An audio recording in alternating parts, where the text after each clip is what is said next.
والهام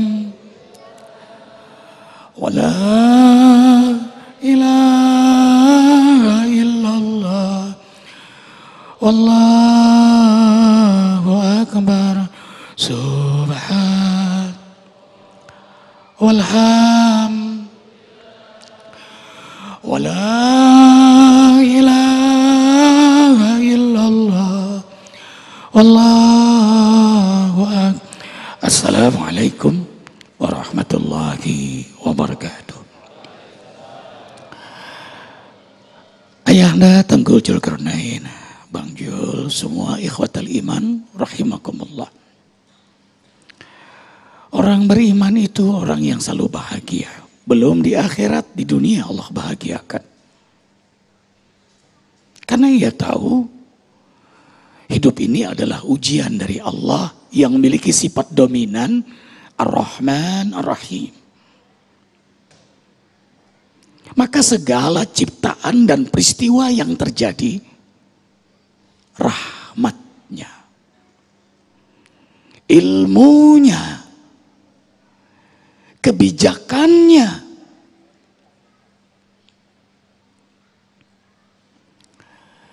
Karena itu tak kala musibah datang dengan senyum, ia sambut dengan doa. Allahumma inna la nas'aluka raddal qada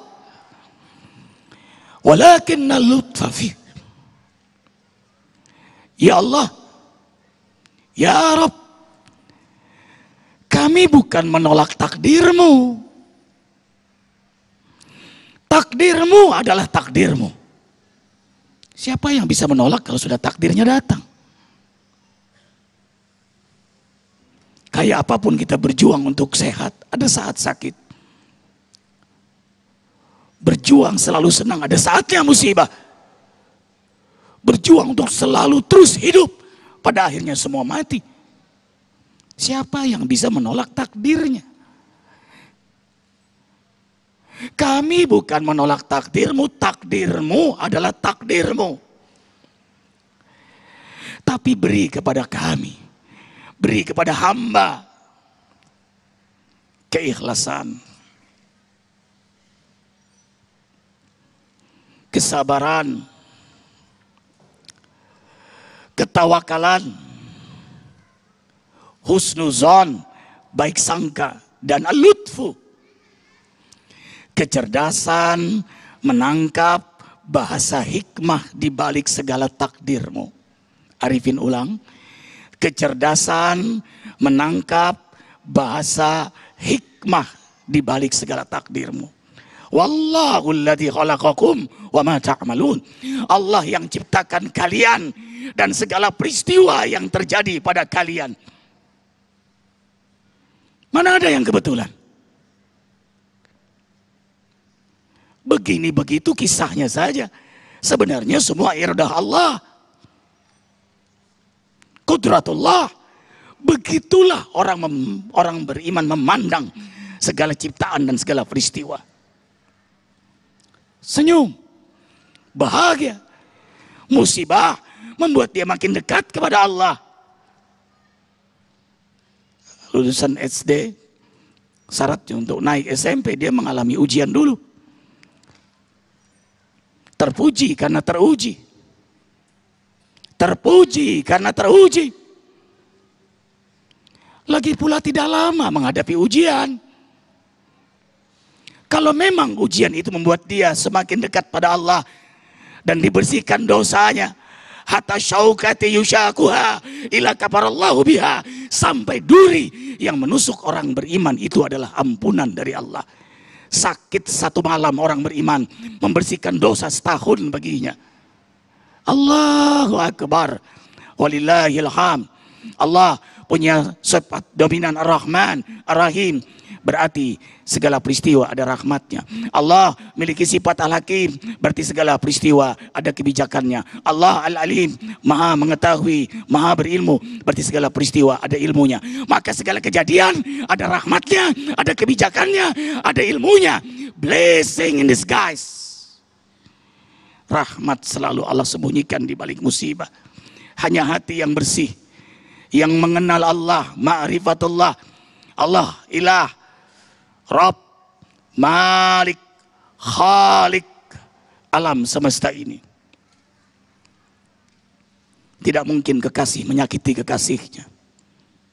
Yang ada kekasih ingin selalu dekat dengan kekasihnya. Lampu terang, berderang, nyaman kita menikmatinya. Tiba-tiba mati. Apa yang kita ucapkan? Astaghfirullahaladzim. Innalillahi wa inna ilaihi raji'un.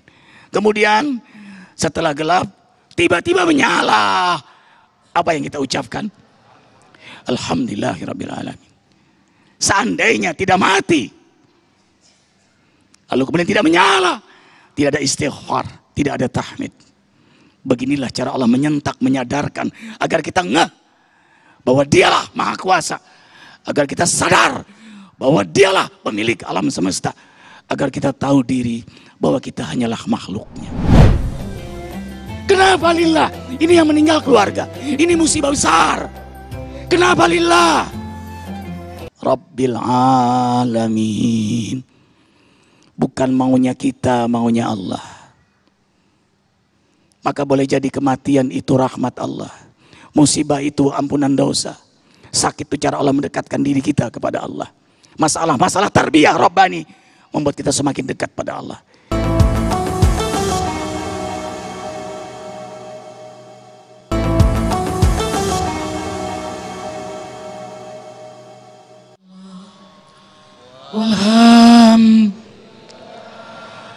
Wala ilaha illallah wallahu akbar subhan walham wala ilaha illallah wallahu akbar. Mengapa orang beriman selalu senyum, senang, bahagia, hatta musibah sekalipun? Karena orang beriman istiqamah dalam taat kepada Allah. Innal ladzina qalu rabbuna Allah tsumma istaqamu tatanazzalu alaihimul malaikatu alla takhafu wa la tahzanu. Mereka tidak akan takut apa yang akan terjadi dan mereka tidak bersedih apa yang sudah terjadi. Bahkan dalam surah Yunus ayat 61, 62, 63. Ala inna awliya Allahi la khawfun alaihim wa lahum yahzanun alladzina amanu wa kanu yattaqun lahumul busyra fil hayati dunya wa fil akhirah. Untuk mereka yang beriman, yang sungguh-sungguh bertakwa, Allah gembirakan di dunia, apalagi di akhirat. Karena ia tahu semuanya ujian dari Allah. Kullu nafsin za'iqatul maut wa nabluukum bisyarri wal khairi fitnah wa ilaina turja'un. Setiap yang berjiwa pasti merasakan mati. Kami uji mereka dengan musibah dan kesenangan, dengan sakit, dengan senang, dengan sehat, diputar-putar oleh Allah ujian itu. Diputar-putar sampai Rasulullah SAW menjawab, berita gembira untuk orang mukmin, ajaban li al mu'minin. Ajaib orang beriman. Orang beriman selalu senang kalau dikasih nikmat. Ia sadar itu ujian, maka ia hadapi dengan bersyukur pada Allah. Karena syukur la azidannakum, Allah tambah lagi nikmat untuknya. Syukur lagi, nikmat lagi, syukur lagi, nikmat lagi, syukur lagi, nikmat lagi. Yang buat orang beriman bersyukur itu bukan hanya karena nikmat, sehat, kaya, nyaman, bukan hanya itu. Tapi nikmat syukur sendiri itulah yang harus disyukuri. Nikmat, syukur, nikmat, syukur, nikmat, syukur. Dan ajaibnya, kalau ditimpa ujian musibah, mereka sabar. Karena sabar, innama yuwaffas sabiruna ajrahum bighairi hisab. Hanya untuk hamba yang sabar, Allah beri ganjaran yang tidak terhingga. Nggak ada hitungan pahalanya lagi. Infak masih ada hitungannya, 700 kali lipat. Kita berbuat baik, ada hitungannya 10. Kita berjamaah di masjid 27 derajat. Tapi begitu diuji dengan musibah, dia sabar, Allah beri pahala yang tidak Allah hitung lagi. Dalam hadis qudsi Allah berfirman, ini yang akan buat kita senang dengan musibah. Tak kala aku lihat hambaku bati lambat mendekatiku, walau bin nawafil, walaupun dia ahli ibadah, duha, tahajud, puasa sunnah, rajin, tekun, tapi menurut Allah bati masih lambat, maka aku pecut dengan kudatangkan musibah kepadanya agar dia lebih cepat mendekat kepada aku. Allahu Akbar walillahil hamd. Maka semuanya rahmat Allah. Karena itu qanaah, bukan hanya puas dengan nikmat, tapi puas dengan segala musibah. Karena itulah setiap kita sholat 5 waktu 17 rakaat 17 rakaat selalu membaca Alhamdulillahi Rabbil Alamin. Yang kaya membaca Alhamdulillahi Rabbil Alamin. Yang miskin Alhamdulillahi Rabbil Alamin. Yang sehat, yang sakit, lebih tajam lagi, keluarga kita meninggal, orang tua kita, anak kita, suami kita, istri kita, kita sholat mayit rakaat pertama, takbir, setelah takbir pertama kita membaca Al-Fatihah. Membaca apa? Alhamdulillahirabbil alamin. Malah pujian. Kenapa? Alhamdulillah, karena lillah. Kenapa lillah? Kenapa lillah? Ini yang meninggal keluarga, ini musibah besar. Kenapa lillah? Rabbil alamin. Bukan maunya kita, maunya Allah. Maka boleh jadi kematian itu rahmat Allah, musibah itu ampunan dosa, sakit itu cara Allah mendekatkan diri kita kepada Allah. Masalah tarbiyah Rabbani membuat kita semakin dekat pada Allah. Kita menganggap ujian itu musibah. Tidak, sholat malam itu musibah. Sholat tidak berjamaah di masjid itu musibah. Maka azab perdana di muka bumi ini adalah dicabut rasa nikmat dalam beribadah. Yang kedua, berani meninggalkannya. Yang ketiga, berani melanggarnya. Yang keempat, merasa biasa hidup dalam maksiat.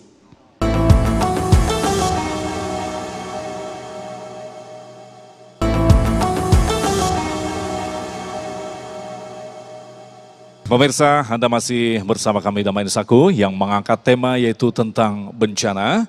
Dan kini kita akan memberikan kesempatan bagi Anda yang sudah mengirimkan pertanyaan agar guru-guru kita menjawab dalam waktu yang cukup singkat, tapi mudah-mudahan akan memberikan semacam penyadaran bagi kita bahwa segala sesuatu pasti terjadi dan itu semua tidak lepas daripada kehendak Allah. Baik, pertanyaan pertama, Kiai Tengku. Pembiaran terhadap kemaksiatan seperti LGBT, pelacuran dan sejenisnya akan mengundang musibah. Bagaimanakah menjelaskannya? Ya, orang lupa bahwa pelacuran, homoseksual, lesbian, transseksual, biseksual ini adalah pelanggaran terhadap hukum Allah. Bagaimana orang yang tinggal di bumi Allah melanggar hukum Allah? Tentu Allah murka. Ada tamu tinggal di rumah kita, terus melanggar aturan kita, naik kakinya ke meja, buang air besar di atas meja makan. Loh, kita marah dong. Kalau kita bilang ini hak asasi dong, jangan tinggal di rumah gua. Nah, Allah begitu, ini kan bumi Allah punya. Walillahi ma fis samawati wa ma fil ard. Langit dan bumi Allah punya. Yang tinggal di bumi Allah, di langit Allah, itu harus taat aturan Allah. Tidak boleh kita bilang ini hak asasi, ngelanggar aturan Allah. Tinggal di Indonesia ini. Ya, Indonesia pun kan ada adat istiadat. Tidak ada adat yang melegalkan perzinahan, homoseks dan lesbian. Tidak ada agama yang 6 di Indonesia yang membolehkan itu. Terus dia hidup di Indonesia mau ngapain? Yang hebatnya nenek moyang kita pendiri negara ini, founding fathers itu sudah menggaris bahwa negara Indonesia adalah negara yang berdasarkan ketuhanan yang Maha Esa, pasal 29 ayat 1, beragama. Yang nomor 2 yang hebat, pasal 29 ayat 2. Negara menjamin tiap warga negara untuk memeluk agama garis miring kepercayaan dan menjalankan agama garis miring kepercayaannya masing-masing. Jadi yang dijamin negara menjalankan agama. Tidak ada satu pasal pun pada konstitusi kita mengatakan negara menjamin orang untuk merusak agama. Nggak ada. Dan nilai-nilai luhur bangsa Indonesia menolaknya. ketika dilakukan secara massal terang-terangan berani ngomong bahwa ini hak asasi jadi mungkar. Karena mungkar itu terang-terangan begitu. Baik, terima kasih Kiai Arifin Ilham. Ini pertanyaan menarik sekali. Apa ujian terberat yang pernah dialami atau dilampaui oleh Kiai Arifin Ilham sehingga menjadi pelajaran atau hikmah bagi kami semuanya? Ujian terberat sebenarnya, ujian terberat saat kita tidak merasa diuji. Itu yang paling berbahaya. Kita menganggap ujian itu musibah, kebakaran, gunung meletus, banjir. Tidak, sholat malam itu musibah. Sholat tidak berjamaah di masjid itu musibah. Merasa biasa tidak mengerjakan sholat duha, padahal cuma 2 rakaat, berapa berat sih? Tapi dia tidak bisa menegakkan 2 rakaat. Itu musibah. Maka azab perdana di muka bumi ini adalah dicabut rasa nikmat dalam beribadah. Yang kedua, berani meninggalkannya. Yang ketiga, berani melanggarnya. Yang keempat, merasa biasa hidup dalam maksiat. Qalu ta'irukum ma'akum in dzukirtum bal antum qaum musrifun. Kemalangan-kemalangan terjadi, kesialan-kesialan terjadi, masalah-masalah terjadi, krisis berbagai macam krisis, musibah dari berbagai macam musibah karena sifat sikap dosa keterlaluanmu kepada Allah. Itulah kalau Arifin mengalami sendiri. Nah, itu seperti apa itu? Mungkin bisa dikisahkan kepada kita, Kiai. Waktu dipatok ular tahun 97, koma 21 hari 2 bulan di rumah sakit. Ini bekasnya. Tahun 97 itu mengalami titik nadir. Kata dokter tidak ada harapan hidup. Yang kedua, kalaupun hidup, idiot. Karena racun ular sudah masuk ke saraf otak Arifin. Karena tubuh sudah lumpuh total, biru, maaf, air seni pun sudah warna biru, darah. Kemudian lumpuh. Sebelum koma, Arifin melakukan wasiat. Ini uang segera infakkan buat yatim. Karena Arifin tahu sedekah menolak bala. Yang kedua, Arifin wasiat. Ini racun ular sudah jalan. Sampaikan ke abah mama. Arifin minta maaf dan doakan Arifin. Yang ketiga, Arifin sampaikan pada jamaah semua, maaf Arifin dan doakan Arifin. Kemudian yang terakhir, doa Arifin. Ya Allah, bila hamba bermanfaat untuk negeri Indonesia tercinta ini, hidupkan Arifin. Kalau tidak bermanfaat, hakmu untuk mengambil. Untuk apa hidup tidak ada manfaatnya? Allahumma ja'alni abdan lak wa ja'alani alatan awasilatan lil muqarribin aw muqtaribina ilaika. Ya Allah, terimalah si Arifin ini sebagai hambamu dan jadikan hamba sebagai wasilahmu yang membuat orang mendekat kepadamu, bertaubat, masuk Islam dan seterusnya. Tahun 97 dari berat badan 67 turun sampai 43 kilo. Ini tulang belulang, mata cekung, kurus, maaf BAB nggak bisa ditahan, pakai pampers, kalau duduk pun diikat pakai sarung dan harus ditahan badan. 6 bulan posisi seperti itu, mengalami liku-liku laki-laki tak laku-laku. Lantas apa hikmah dari peristiwa koma tadi? Membuat semakin dekat pada Allah. Fisik dilemahkan tapi rohani didekatkan. Wa man nu'amirhu nunakkisu fil khalqi afala yaqilun. Jadi yang sakit jangan pesimis. Aku lemahkan fisiknya tapi rohaninya semakin kuat mendekat kepada Allah. Itu cara Allah untuk mengangkat derajat. Malah sakit itu doa sangat mustajab. Ya Allah. Angkat semua tangan, hadirkan hati, yakin doa-doa kita diijabah oleh Allah. Alhamdulillahirabbil alamin. Allahumma salli wa sallim ala Rasulillah sallallahu alaihi wasallam wa ala alihi wa ashabihi wa man tabi'ahu ay tabi'ahum bi ihsanin ila yaumiddin.